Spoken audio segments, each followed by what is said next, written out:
I have been chasing that original XCOM high since the last time I played The War of the Chosen.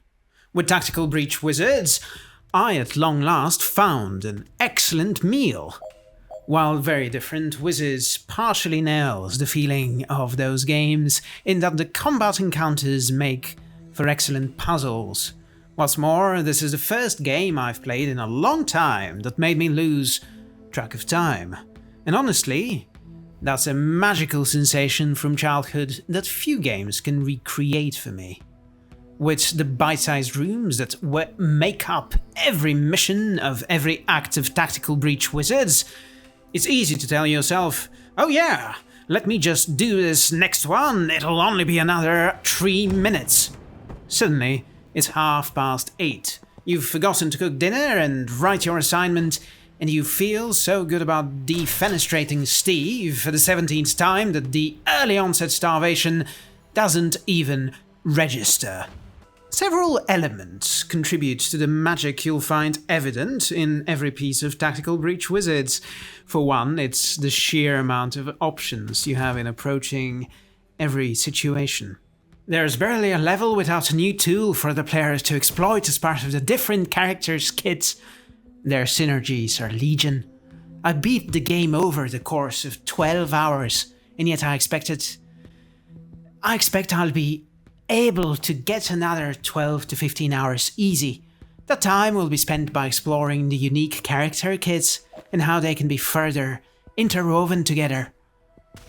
What accent is this? I will also be taking care to get all those bonus objectives I didn't get the first time around.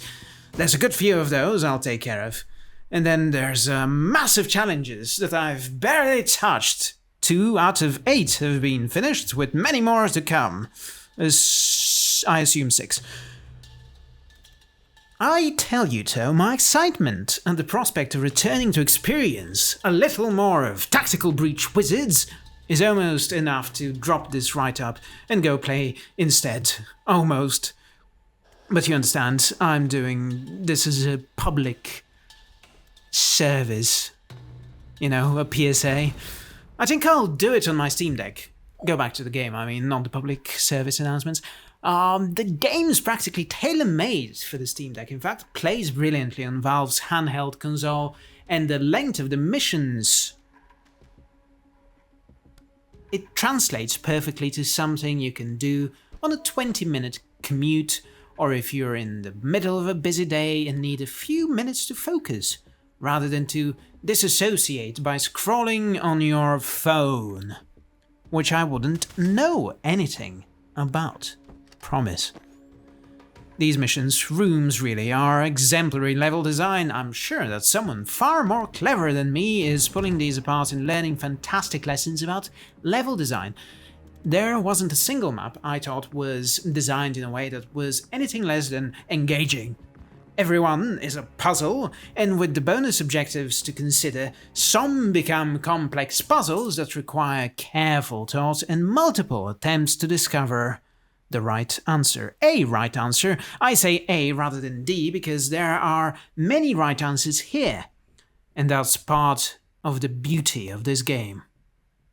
But really, how do I talk about the joy of the tactics without unpacking the character kits? Banks, for example, is a powerhouse. She shoots to kill, but only to then revive you. She can also throw her skull friend Jeffrey around in beautiful ricocheting arcs that, if aimed correctly, can clear out entire rooms in a single attack. That's one scary lady, honestly, and I've barely even mentioned how disruptive her smelling salts are for enemy combatants. Jen, meanwhile, is a lot less violent. Her preference goes strongly towards defenestration, and all her abilities empower her in doing so. From her magical shot to the chain shock, whose upgrades make it a menace for up to 6 friends and foes at any one time.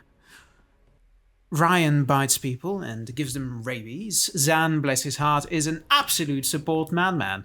If you've got enough mana on him, you can channel it into additional actions for anyone else, or even a few anyones at once with a useful upgrade.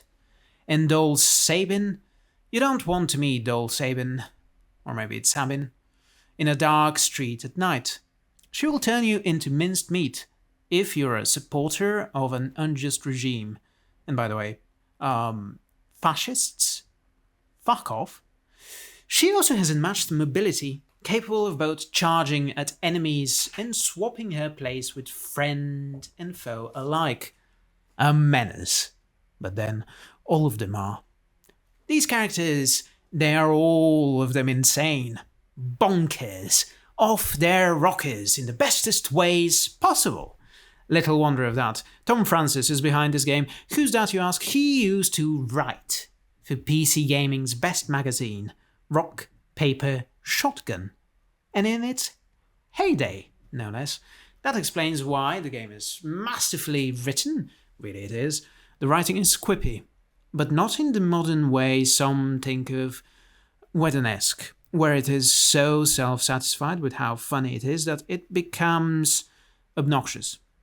The jokes are character and situation driven, ranging from the ridiculous, like Zan and Jen planning the early part of their desperately amateurish Black Ops operation from Zan's mum's living room, or the very realistic beat that sees Zan and Jen traveling to the site of one of their Black Ops via ferry, because they have no money for anything like a plane or, God forbid, a chopper. But it's more than just a comedy. There's a wonderful earnestness that always hits the mark in the friendship between most of these characters. Dell's intensity is played for laughs, but only because her seriousness contrasts the antics of Zan and Jen. Her willingness to stand tall for a righteous cause is given all due seriousness, and the storytelling does not shy away from the horrors of an authoritarian regime of theologists. Dessa Banks is likewise treated in a way I'd describe as complex and refreshingly adult. Tactical Breach Wizards is not afraid to commit to the bit, whether the bit is a joke or a serious take on characters with surprising depth. Another pair of elements that ties the package together is sound design and music. Everything is so satisfying, and wrapping up a mop most of all. I don't know why this turned into a musical, but the clicking of a typewriter is satisfying enough on its own. Mix it up with a chronicle of your accolades across the map just finished, and it's just such an excellent accompaniment to the victory, fanfare, and screen. The fanfares at the end of each mission to do a great job of pumping you up for more.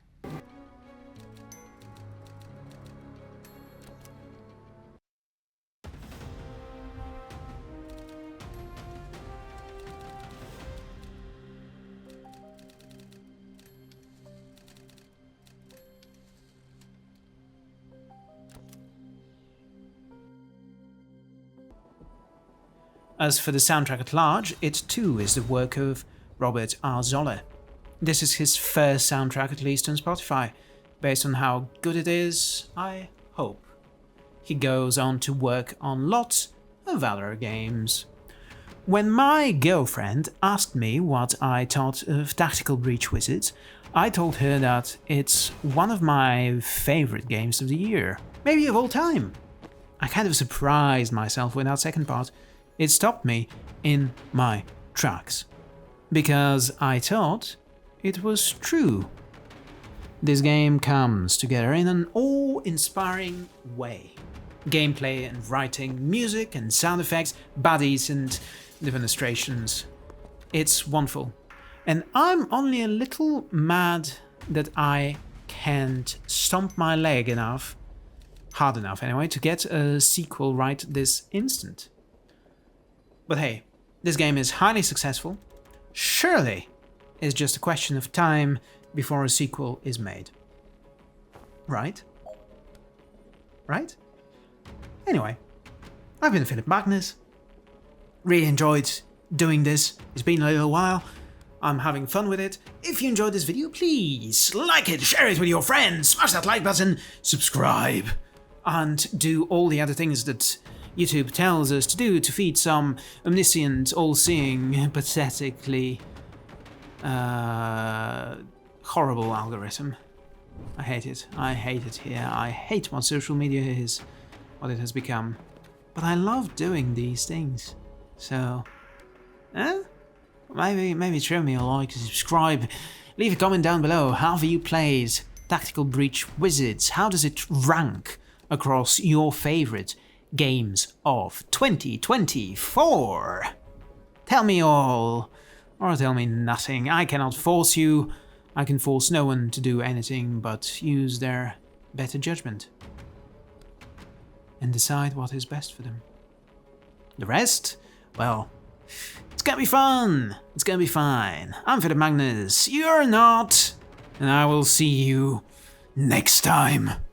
Bye!